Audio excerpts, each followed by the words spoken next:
অস্থিরতায় টালমাটাল নেপাল, যার হাওয়া লেগেছে দেশটির বাণিজ্য।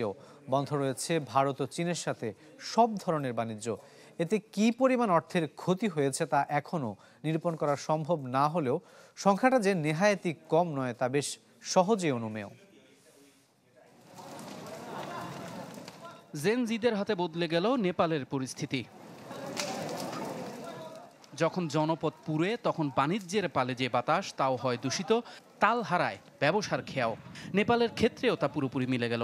IMF এর প্রক্ষেপণে 5.2% জিডিপি প্রবৃদ্ধি থাকলেও তা এই জ্বলন্ত পরিস্থিতিতে থমকে যাবে। চীন ও ভারতের সাথে সীমান্ত বাণিজ্য, রেমিটেন্স আর সরাসরি পর্যটন ছাড়া আয়ের উৎস যেহেতু দেশটির আর নেই, তখন পুরোপুরি হুমকিতে দেশটির অর্থনীতি।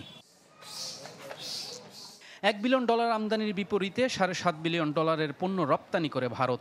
150টি প্রতিষ্ঠানের মাধ্যমে দেশটির শিল্প, টেলিযোগাযোগ, বিদ্যুৎ জ্বালানি, খাদ্য ও পরিবহন খাতে সরাসরি বিদেশি বিনিয়োগে দিল্লির অবদান 35%। $516 মিলিয়ন পর্যটন বাণিজ্যের বড় হিস্সাও দেশটির হাতে। রয়েছে চীনের সাথে বিশাল বাণিজ্য। প্রতিদিন 150 ট্রাক মালামাল চীন থেকে আসে নেপালে। 21টি বর্ডার পয়েন্টের 14টি চীনের সাথে হওয়ায় দুদেশের বাণিজ্য গত 5 বছরে হয়েছে $450 বিলিয়ন।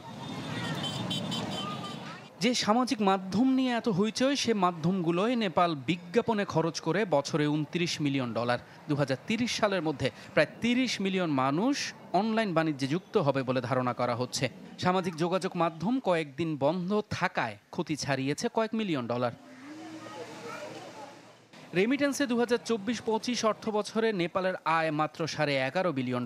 ফলে যে ক্ষতি এরই মধ্যে হয়েছে তা পুষিয়ে নিতে বেশ বেগ পেতে হবে হিমালয় কন্যাকে। ইফতেখার আলম, চ্যানেল 24।